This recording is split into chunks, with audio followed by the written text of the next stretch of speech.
First of all, I'll probably give you the Mormon Maori origin story, backstory, history, whatever.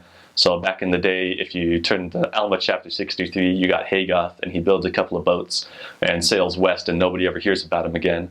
Well, he hit some land that the Maori legends call Hawaii. Sounds like Hawaii to me. I don't know about you, but that's just me.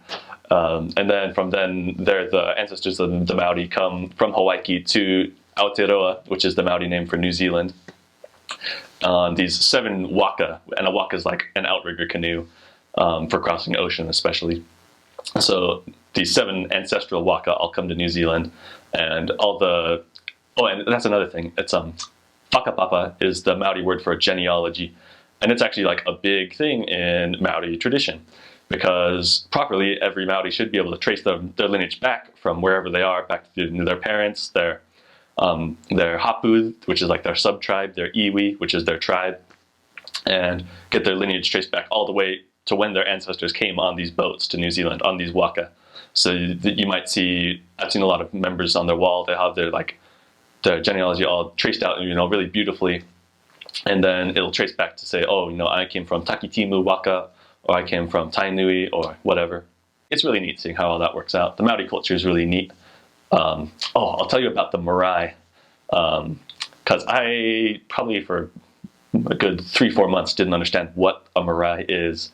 It's kind of, in Maori culture, there's a building called the Marae, and it's really kind of the Maori town hall, common house, church, everything combined.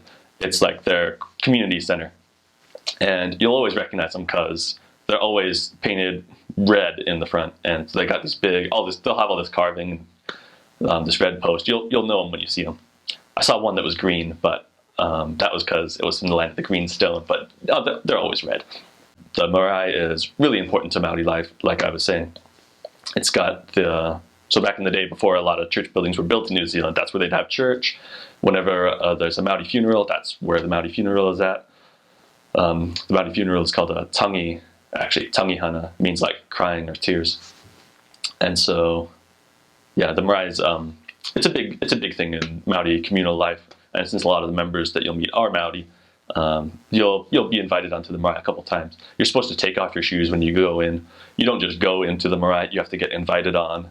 And so there's a couple like little things like that, but it's pretty straightforward. There's not much to it really.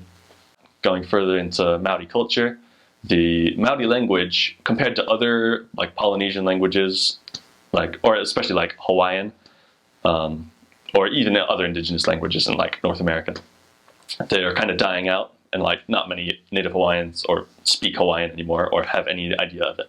But Maori is actually held up pretty well.